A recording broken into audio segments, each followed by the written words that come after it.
to Celtic Tomes, bringing you readings from bygone books.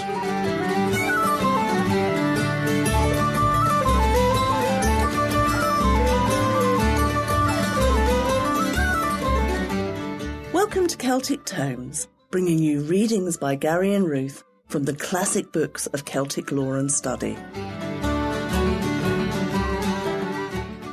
Book 1, Chapter 2 of British Goblins, Welsh Folklore, Fairy Mythology, Legends and Traditions by Wirt Sikes.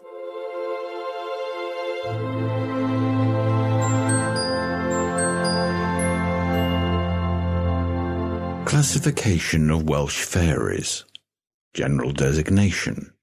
Habits of the Tylwyth Teg, Ellyllon or Elves. Shakespeare's use of Welsh folklore. Rowli, Pugh and the Ellyll. Household story roots. The Ellylldan. The Pooka, Puck Valley, Breconshire, where Shakespeare got his Puck. Pwca'r Trwyn, usual form of the Pooka story. Coblynau, or Mine Fairies. The Knockers, Miners' Superstitions. Basilisks and Fire Fiends. A fairy Coalmine. The Dwarfs of Pwca'r, counterparts of the Coblynau. The Bwbach, or Household Fairy. Legend of the Bwbach and the Preacher. Bogies and Hobgoblins, carrying mortals through the air. Counterparts and originals. Section 1. Fairies being creatures of the imagination, it is not possible to classify them by fixed and immutable rules. In the exact sciences, there are laws which never vary, or if they vary, their very eccentricity is governed by precise laws.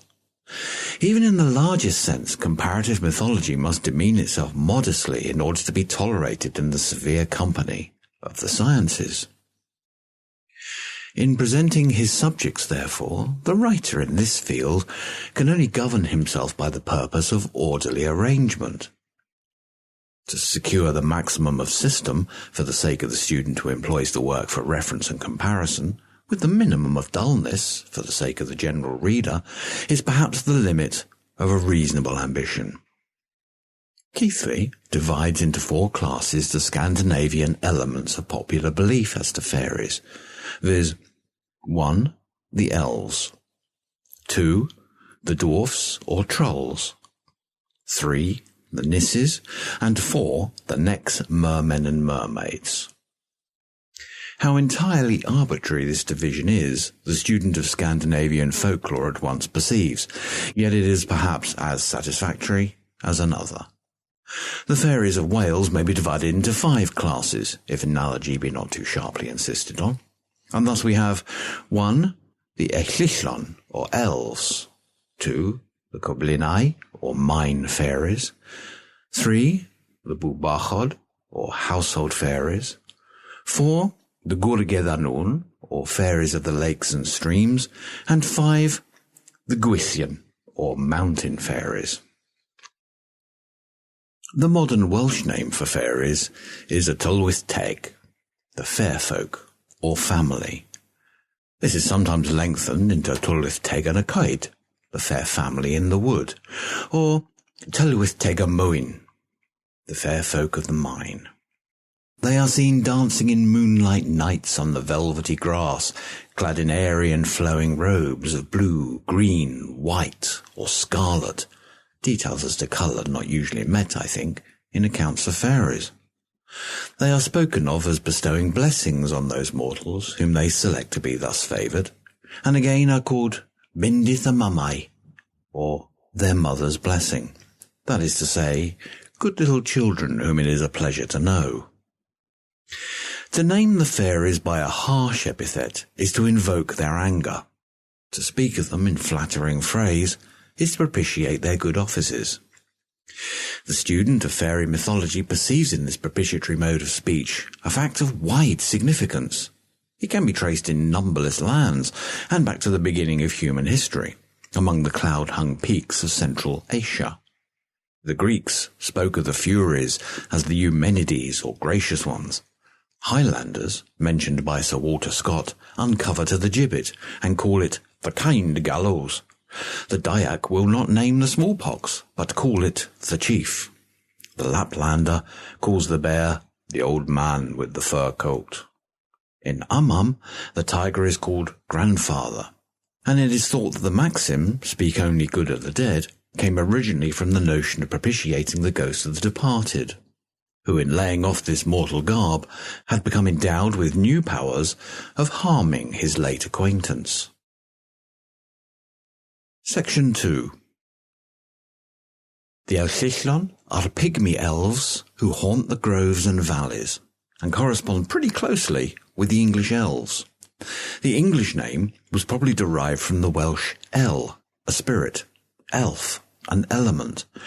There is a whole brood of words of this class in the Welsh language, expressing every variety of flowing, gliding, spirituality, devilry, angelhood, and goblinism. Ellyllon, the plural of Ellyll, is also doubtless allied with the Hebrew Ellyllhim, having with it an identity both of origin and meaning. The poet, David ap Gwilym, in a humorous account of his troubles in a mist in the year 1340, says, Yr ydoedd hob gabant, Ellyllon bin gaimon gant. There was in every hollow 100 wry-mouthed elves. The hollows, or little dingles, are still the places where the peasant, belated on his homeward way from fair or market, looks for the Ellyllon, but fails to find them. Their food is specified in Welsh folklore as fairy butter and fairy victuals, ymenyn Tylwyth Teg and bwyd Ellyllon. The latter the toadstool or poisonous mushroom, and the former a butter-resembling substance found at great depths in the crevices of limestone rocks, in sinking for lead ore. Their gloves, menig Ellyllon, are the bells of the digitalis, or foxglove, the leaves of which are well known to be a strong sedative. Their queen, for although there is no fairy queen in the large sense that Gwyn ap Nudd is the fairy king, there is a queen of the elves, is none other than the Shakespearean fairy spoken of by Mercutio, who comes in shape no bigger than an agate stone on the forefinger of an alderman. Shakespeare's use of Welsh folklore, it should be noted, was extensive and peculiarly faithful. Keithley, in his fairy mythology, rates the bard soundly for his inaccurate use of English fairy superstitions, but the reproach will not apply as regards Wales.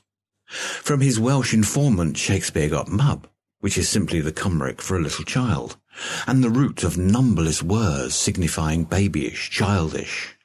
Love for children, mabgar, kitten, mabgath, prattling, mabyaith, and the like.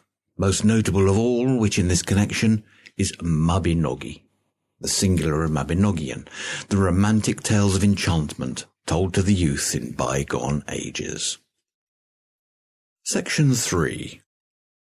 In the Huntsmans Rest Inn at Peterson-super-Ely, near Cardiff, sat a group of humble folk one afternoon when I chanced to stop there to rest myself by the chimney side, after a long walk through green lanes.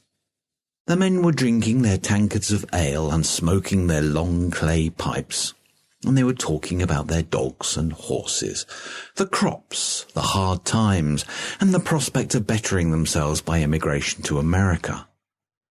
On this latter theme I was able to make myself interesting, and acquaintance was thereupon easily established on a friendly footing. I led the conversation into the domain of folklore, and this book is richer in illustration on many a page in consequence. Among others, this tale was told. On a certain farm in Glamorganshire lived Rowli Pugh, who was known far and wide for his evil luck. Nothing prospered that he turned his hand to. His crops proved poor, though his neighbours might be good. His roof leaked, in spite of all his mending. His walls remained damp when everyone else's walls were dry. And above all, his wife was so feeble she could do no work. His fortunes at last seemed so hard that he resolved to sell out and clear out, no matter at what loss, and tried to better himself in another country. Not by going to America, for there was no America in those days. Well, and if there was, the poor Welshman didn't know it. So, as Rowli was sitting on his wall one day, hard by his cottage, musing over his sad lot, he was accosted by a little man, who asked him what was the matter. Rowli looked around in surprise, but before he could answer, the Ellyll said to him with a grin, There, hold your tongue. I know more about you than you've ever dreamed of knowing. You're in trouble, and you're going away. But you may stay now that I've spoken to you. Only bid your good wife leave the candle burning when she goes to bed, and say no more about it. And with this, the Ellyll kicked up his heels and disappeared. Of course, the farmer did as he was bid, and from that day, he prospered. Every night, Catty Jones, his wife, set the candle out, swept the hearth, and went to bed. And every night, the fairies would come and do her baking and brewing, her washing and mending, sometimes even furnishing their own tools and materials. The farmer was now always clean of linen and whole of garb. He had good bread and good beer. He felt like a new man, and he worked like one. Everything prospered with him now as nothing had before. His crops were good, his barns were tidy, his cattle were sleek, his pigs the fattest in the parish. So things went on for 3 years. One night, Catty Jones took it into her head that she must have a peep at the fair family who did her work for her, and curiosity conquering prudence, she arose while Rowli Pugh lay snoring, and peeped through a crack in the door. There they were, a jolly company of Ellyllon, working away like mad, and laughing and dancing as madly as they worked. Catty was so amused that in spite of herself she fell to laughing too, and at the sound of her voice, the Ellyllon scattered like mist before the wind, leaving the room empty. They never came back any more. But the farmer was now prosperous, and his bad luck never returned to plague him. The resemblance of this tale to many he has encountered will at once be noted by the student of comparative folklore. He will also observe that it trenches on the domain of another class in my own enumeration, viz. That of the Bwbach, or household fairy. This is a stone over which one is constantly stumbling in this field of scientific research. Mr. Baring Gould's idea that all household tales are reducible to a primeval root, in the same or similar manner that we trace words to their roots, though most ingeniously illustrated by him, is constantly involved in trouble of the sort mentioned. He encounters the obstacle which lies in the path of all who walk this way. His roots sometimes get inextricably gnarled and intertwisted with each other. But some effort of this sort is imperative, and we must do the best we can with our materials. Stories of the class of Grimm's Victualmänner, Kinder- und Hausmärchen, will be recalled by the legend of Rowli Pugh as here told. The German Hausmänner are elves of a domestic turn, sometimes mischievous and sometimes useful, but usually looking for some material reward for their labours. So with the English goblin named by Milton in L'Allegro, which drudges to earn his cream bowl duly set. Section 4. The Ellylldan is a species of elf exactly corresponding to the English will-o-wisp, the Scandinavian lichtgube, and the Breton sant-janatad. The Welsh word dun means fire. Dun also means allure. The compound word suggests alluring elf fire.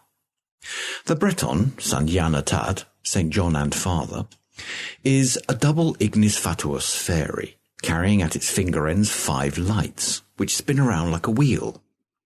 The Negroes of the southern seaboard states of America invest this goblin with an exaggeration of the horrible peculiarity their own. They call it jack-o'-lantern and describe it as a hideous creature 5 feet in height, with goggle eyes and huge mouth, its body covered with long hair, and which goes leaping and bounding through the air like a gigantic grasshopper.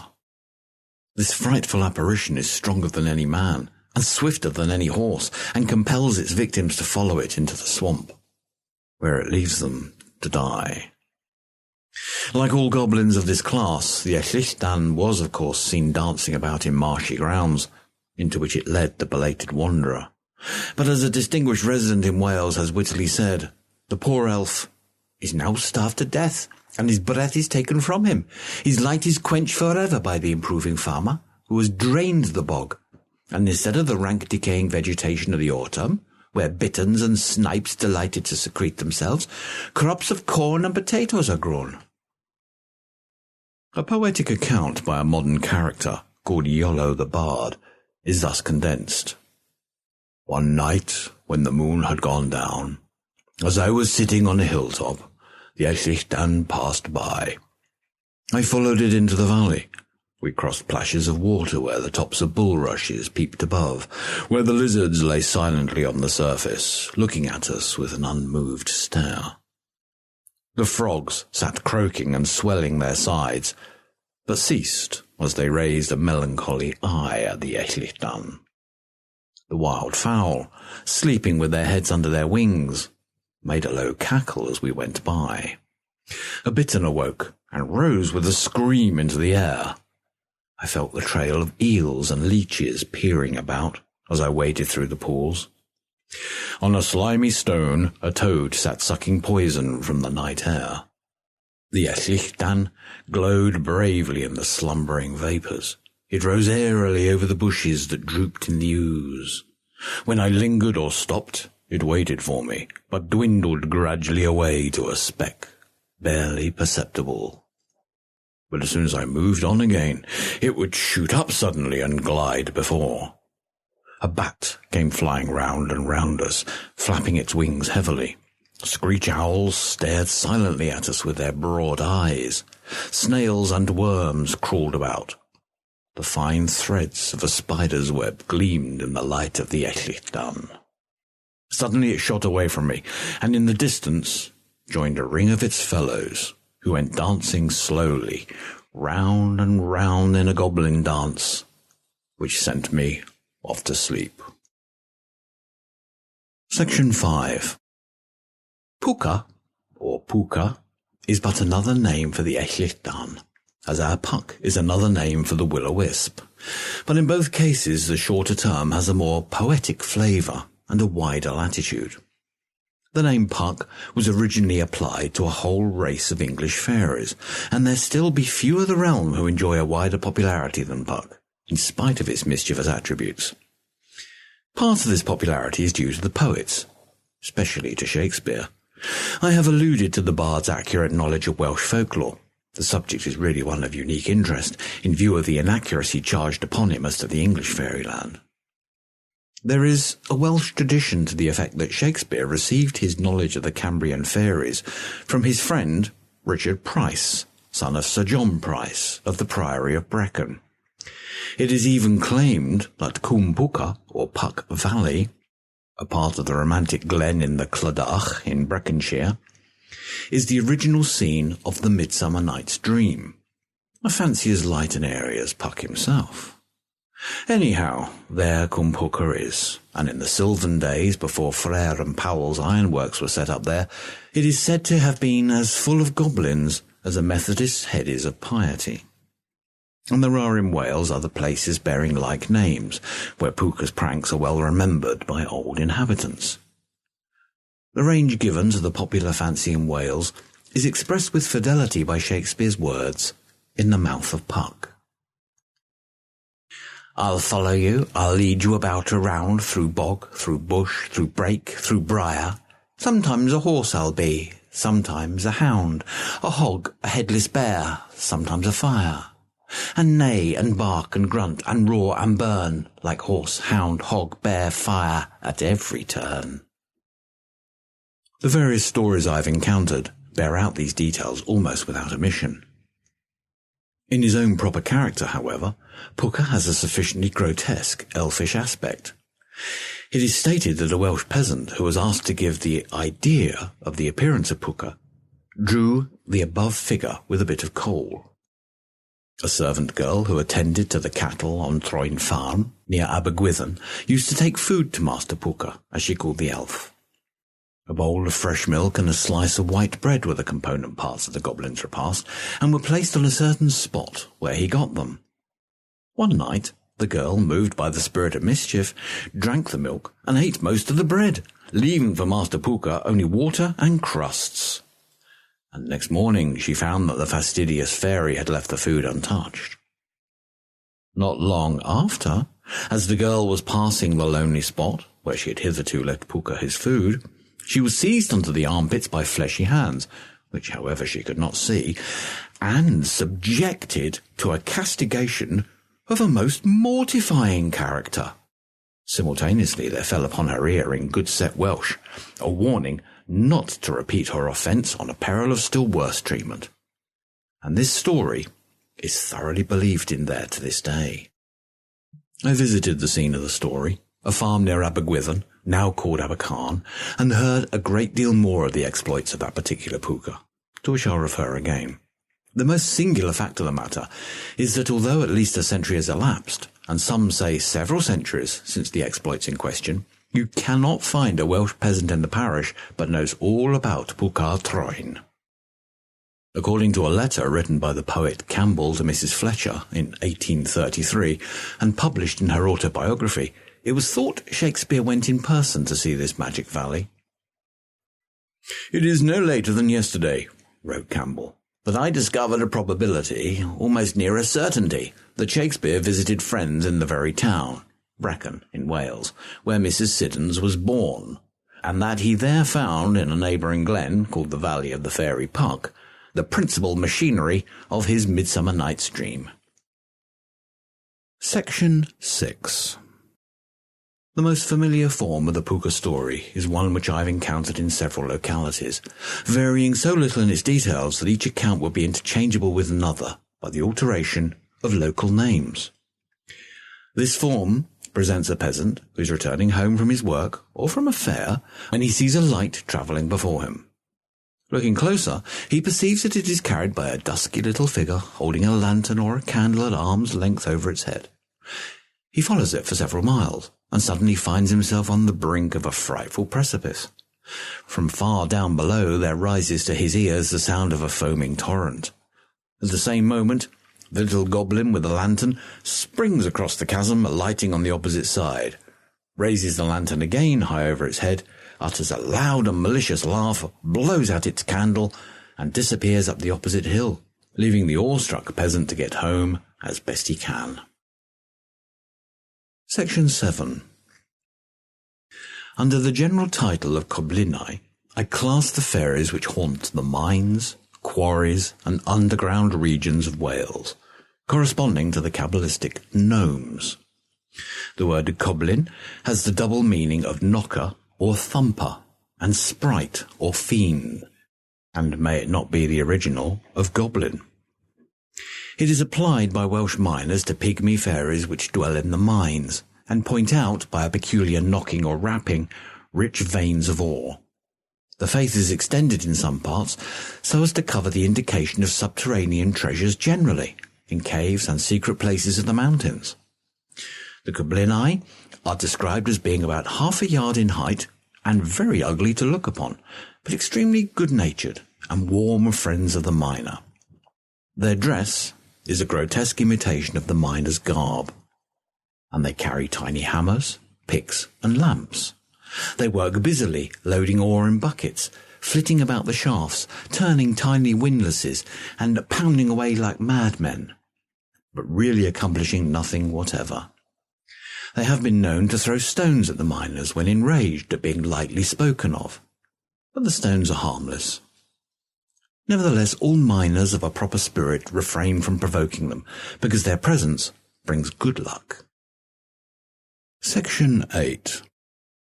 Miners are possibly no more superstitious than other men of equal intelligence. I've heard some of their number repel indignantly the idea that they are superstitious at all, but this would simply be to raise them above the level of our common humanity. There is testimony enough, besides, to support my own conclusions, which accredit a liberal share of credulity to the mining class. The Oswald Street Advertiser, a short time ago, recorded the fact that at Kevin, a woman is employed as messenger at one of the collieries, and as she commences her duty early each morning, she greets great numbers of colliers going to their work. Some of them, we're gravely assured, consider it a bad omen to meet a woman first thing in the morning.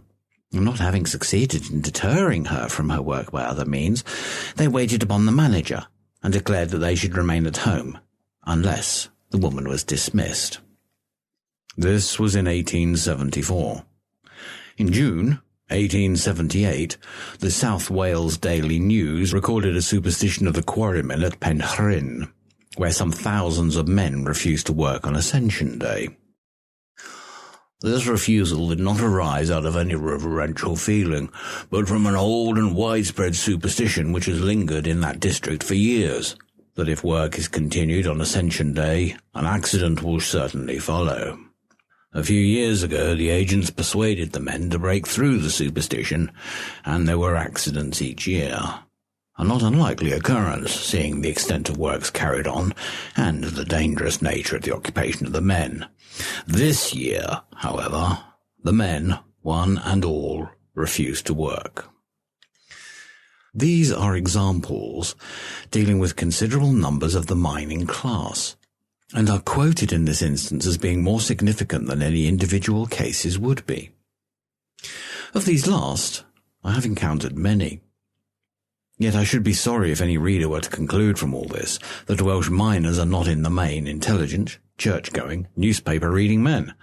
They are so, I think, even beyond the common. Their superstitions, therefore, like those of the rest of us, must be judged as a thing apart, not to be reconciled with intelligence and education, but coexisting with them. Absolute freedom from superstition can come only with a degree of scientific culture, not yet reached by mortal man. It can hardly be cause for wonder that the miner should be superstitious. His life is passed in a dark and gloomy region, fathoms below the earth's green surface, surrounded by walls on which dim lamps shed a fitful light. It is not surprising that imagination, and the Welsh imagination is peculiarly vivid, should conjure up the faces and forms of gnomes and Coblynau, of phantoms and fairymen. And when they hear the mysterious thumping, which they know is not produced by any human being, and when in examining the place where the noise was heard they find there are really valuable indications of awe, the sturdiest incredulity must sometimes be shaken. Science points out that the noise may be produced by the action of water upon the loose stones in fissures and potholes of the mountain limestone, and does actually suggest the presence of metals. In the days before Priestley had caught and bottled that demon, which exists in the shape of carbonic acid gas, when the miner was smitten dead by an invisible foe in the deep bowels of the earth, it was natural his awestruck companions should ascribe the mysterious blow to a supernatural enemy. When the workman was assailed suddenly by what we now call fire damp, which hurled him and his companions right and left upon the dark rocks, scorching, burning and killing, those who survived were not likely to question the existence of the mine fiend. Hence arose the superstition, now probably quite extinct, of basilisks in the mines, which destroyed with their terrible gaze. When the explanation came that the thing which killed the miner was what he breathed, not what he saw, and when chemistry took the fire damp from the domain of fairy, the basilisk and the fire fiend had not a leg to stand on. The explanation of the knockers is more recent, and less palpable and convincing. Section 9. The Coblynau are always given the form of dwarfs, in the popular fancy. Wherever seen or heard, they are believed to have escaped from the mines or the secret regions of the mountains. Their homes are hidden from mortal vision. When encountered, either in the mines or in the mountains, they have strayed from their special abodes, which are as spectral as themselves. There is at least one account extant of their secret territory having been revealed to mortal eyes. I find it in a quaint volume, of which I shall have more to say, printed at Newport, Monmouthshire, in 1813. A relation of apparitions of spirits in the county of Monmouth and the Principality of Wales, by the Reverend Edmund Jones. It relates that one William Evans, of Haverdavle, while crossing the Beacon Mountain very early in the morning, passed a fairy coal mine, where fairies were busily at work. Some were cutting the coal, some carrying it to fill the sacks, some raising the loads upon the horses' backs, and so on. but all in the completest silence. He thought this a wonderful extra-natural thing, and was considerably impressed by it, for well he knew that there really was no coal mine at that place. He was a person of undoubted veracity, and what is more, a great man in the world, above telling an untruth. That the Coblynau sometimes wandered far from home, the same chronicler testifies, but on these occasions they were taking a holiday. Egbert Williams, a pious young gentleman of Denbighshire, then at school, was one day playing in a field called Cae Caled, in the parish of Bodvari, with 3 girls, one of whom was his sister. Near the stile beyond Llanelwyd House, they saw a company of 15 or 16 Coblynau engaged in dancing madly. They were in the middle of the field, about 70 yards from the spectators, and they danced somewhat after the fashion of Morris dancers, but with a wildness and a swiftness in their motions. They were clothed in red like British soldiers, and wore red handkerchiefs spotted with yellow wound around their heads. And a strange circumstance about them was that although they were almost as big as ordinary men, yet they had unmistakably the appearance of dwarfs, and one could call them nothing but dwarfs. Presently one of them left the company and ran towards the group near the stile, who were direfully scared thereby, and scrambled in great frights to go over the stile. Barbara Jones got over first, then her sister, and as Egbert Williams was helping his sister over, they saw the Coblyn close upon them, and barely got over when his hairy hand was laid on the stile. He stood leaning on it, gazing after them as they ran, with a grim, copper-coloured countenance, and a fierce look. The young people ran to Llanelwyd House and called the elders out, but though they hurried quickly to the field, the dwarves had already disappeared. Section 10. The counterparts of the Coblynau are found in most mining countries. In Germany, the Wichtlein, little whites, are little old long-bearded men, about 3/4 of an ell high, which haunt the mines of the southern land. The Bohemians call the Wichtlein by the name of House Schmiedlein, little house-smiths, from their sometimes making a noise as if labouring hard at the anvil. They are not so popular as in Wales, however, as they predict misfortune or death. They announce the doom of a miner by knocking 3 times distinctly, and when any lesser evil is about to befall him, they are heard digging, pounding, and imitating other kinds of work. In Germany also, the kobolds are rather troublesome than otherwise to the miners, taking pleasure in frustrating their objects and rendering their toil unfruitful. Sometimes they are downright malignant, especially if neglected or insulted. But sometimes also they are indulgent to individuals whom they take under their protection. When a miner therefore hit upon a rich vein of ore, the inference commonly was not that he possessed more skill, industry, or even luck than his fellow workmen, but that the spirits of the mine had directed him to the treasure. The intimate connection between mine fairies and the whole race of dwarfs is constantly met throughout the fairy mythology, and the connection of the dwarfs with the mountains is equally universal. God, says the preface of the Heldenbuch, gave the dwarfs being, because the land and the mountains were altogether waste and uncultivated, and there was much store of silver and gold and precious stones and pearls still in the mountain. From the most ancient times, and in the oldest countries, down to our time and the New World of America, the traditions are the same. The old Norse belief, which made the dwarfs the current machinery of the northern sagas, is echoed in the Catskill Mountains, with the rolling of the thunder among the crags, where Hendrik Hudson's dwarves are playing ninepins. Section 11. The Bwbach, or Bwbach, is a good-natured goblin who does good turns for the tidy Welsh maid who wins its favour by a certain course of behaviour recommended by long tradition.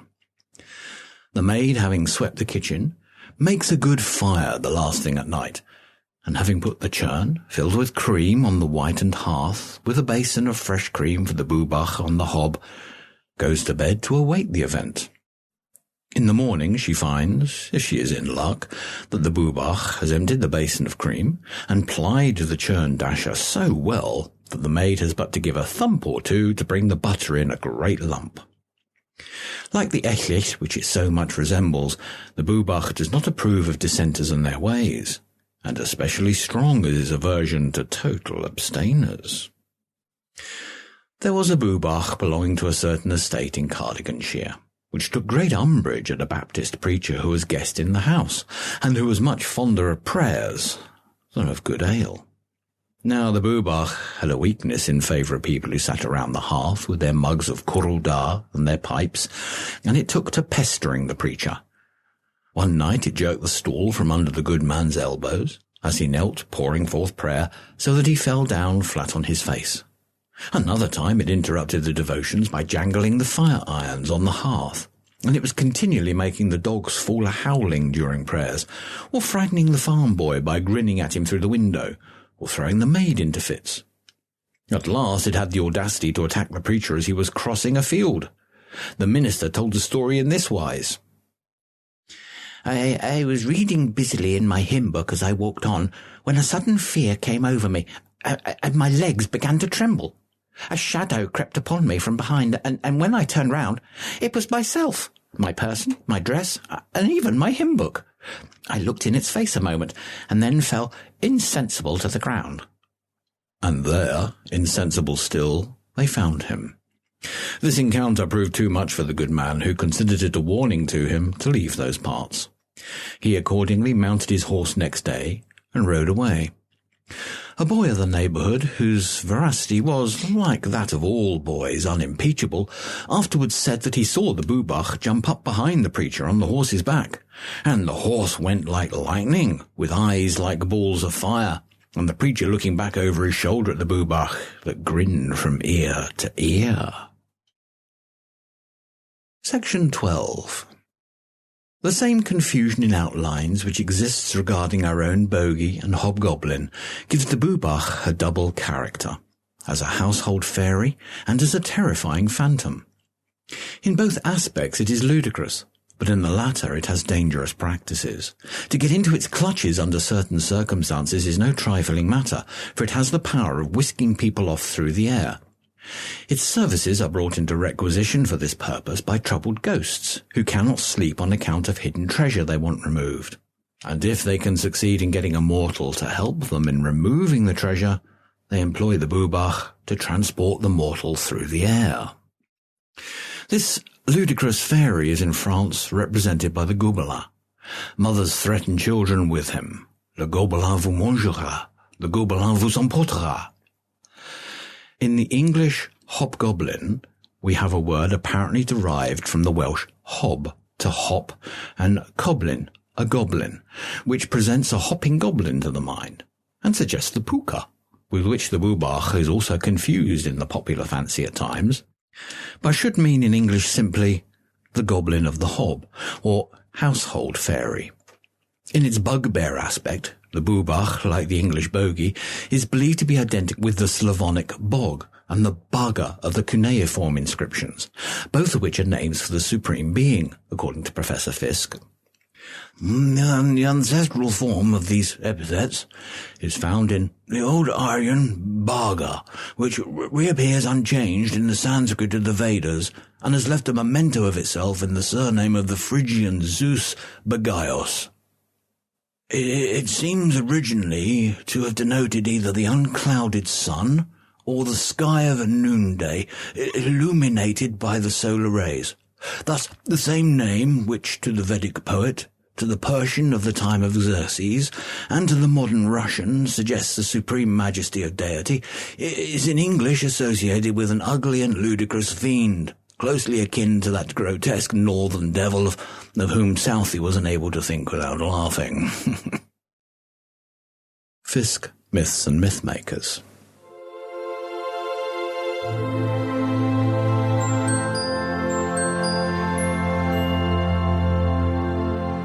That was Chapter 2 of British Goblins, Welsh Folklore, Fairy Mythology, Legends and Traditions by Wirt Sikes. A link to the full text can be found in the show notes, as well as a full list of the names and words that have appeared in this chapter. You'll find the show notes at celtictomes.libsyn.com. That's LIBSYN.com. If you'd like to leave a comment on this chapter, pop over to our show notes and leave us your feedback. If you've enjoyed this podcast, why not try our sister podcast, The Celtic Myth Pod Show, which brings the stories of ancient Celts to life with narrative and drama, as well as bringing you modern Celtic music, stories and information. Find The Celtic Myth Pod Show in all the places where the best podcasts hang out, or on our website at celticmythpodshow.com. You've been listening to Celtic Tomes, read by Gary and Ruth. Our theme music is Gander in the Pretty Hole by Slauncher, and a link to their music can be found in the show notes at celtictomes.libsyn.com. This podcast has been produced by The Celtic Myth Show.